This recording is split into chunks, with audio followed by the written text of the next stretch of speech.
But then if one person having trouble to study, what's your problem? I don't know what. So how are we supposed to identify and correct it?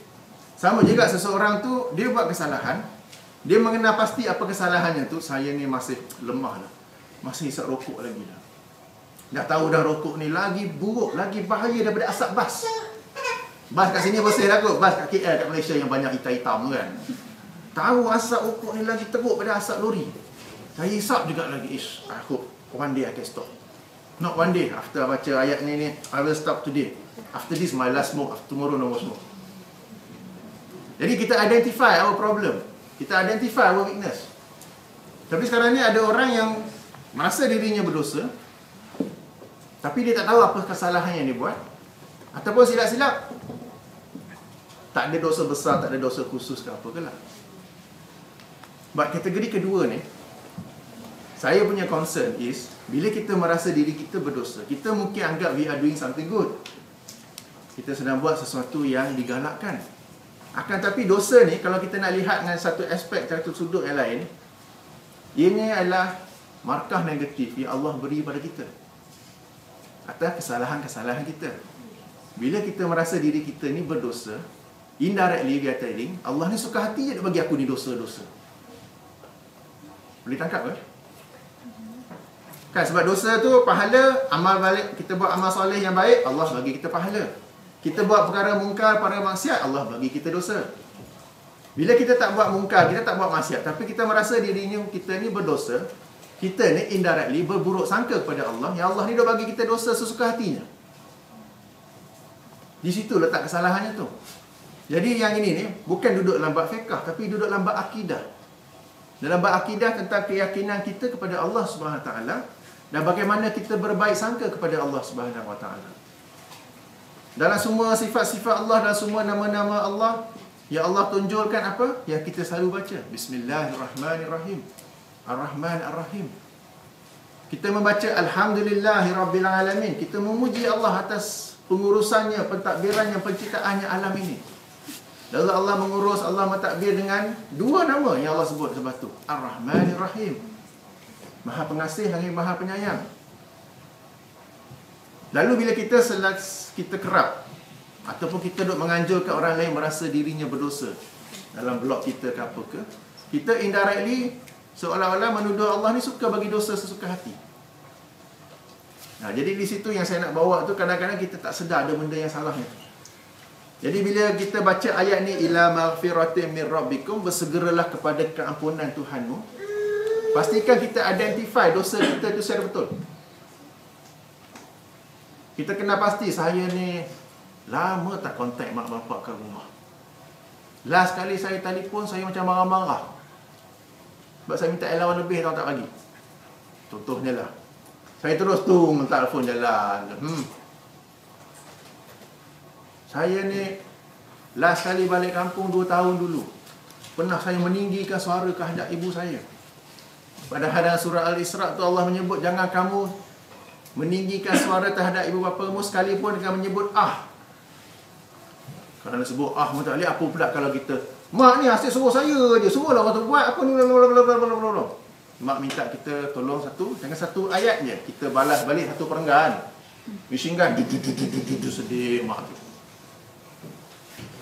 Mak ni kita balik daripada Adelaide, makan tak sedap sana ni, balik dia makan asam pedas, tadi masak ke? Sedih mak tu. Mak tu masak, dah dia masak ayam lemak cili padi, tak tahu kita nak ikan asam pedas. Dah kena dah, sedih tu. Kita pula balik sekejap, seminggu dah balik dah. So kita identify kita punya dosa kepada ibu bapa tu macam mana. Okey? Apakah kita lupa sabda Rasulullah sallallahu alaihi wasallam dalam hadis riwayat Imam Tirmizi, diperbincangkan antara marfu' dan mauquf, tidak mengapa, bahawa baginda bersabda yang maksudnya keredaan Allah terletak pada keredaan ibu bapa, dan kemurkaan Allah terletak pada kemurkaan ibu bapa. Kita hari-hari SMS ke kontak apa kawan-kawan kita, berapa kali kita SMS ke kontak ibu bapa kita? Tak tahu apalah sembang dengan bapak aku tu. We are different generation. Kita generasi muda, bapak saya tu dah pension apa semua tu. Kadang-kadang tak payah sembang pun. Assalamualaikum pak, apa khabar hari ni? Habis itu je. Seorang ayah dah seronok dah dengar. Assalamualaikum mak, apa khabar hari ni? Sedang buat apa tu di kampung? Itu saja sebenarnya.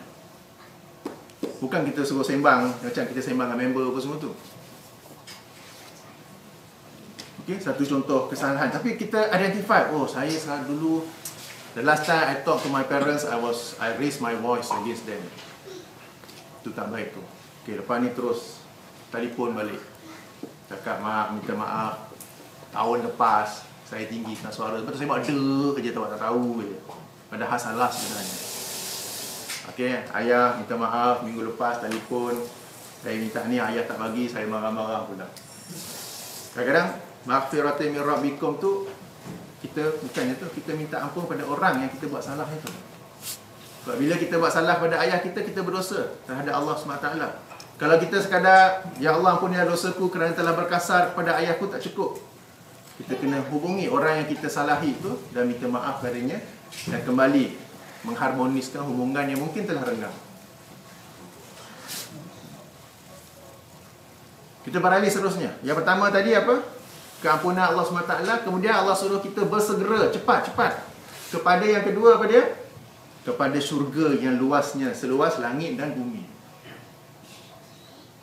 Kalau kita lihat tertib ayat ni, first kali kita berhenti benda-benda salah kita buat, kita minta keampunan Allah SWT.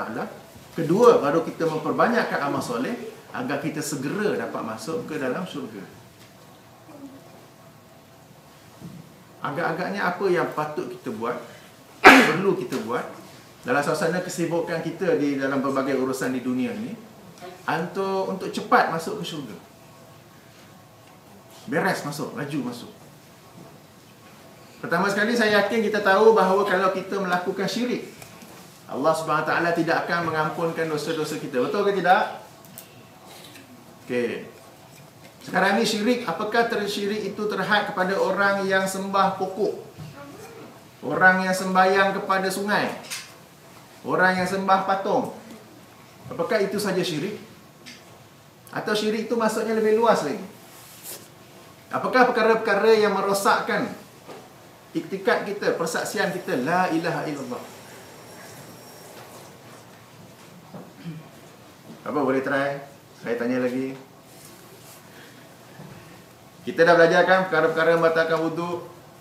Kita belajarkan perkara-perkara membatalkan sembahyang. Kita terlebih belajar perkara-perkara yang batalkan puasa.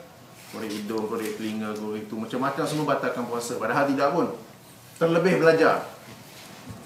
Kita dah belajar ke tidak perkara-perkara yang membatalkan syahadah kita? Perkara-perkara yang membatalkan tauhid kita? Ada juga tu.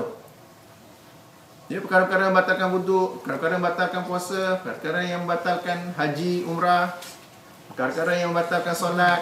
Sekarang ni perkara-perkara yang membatalkan syahadah kita, membatalkan persaksian tauhid kita, la ilaha illallah. Diam tanda sedang berfikir. Okey, ini satu perkara yang kita kena bersegera untuk menguasainya. Bersegera untuk mengetahuinya. Sebab kita tahu semua. Kita semua tahu, saya yakin. Kalau kita syirik kepada Allah SWT, Allah tidak akan mengampunkan dosa kita.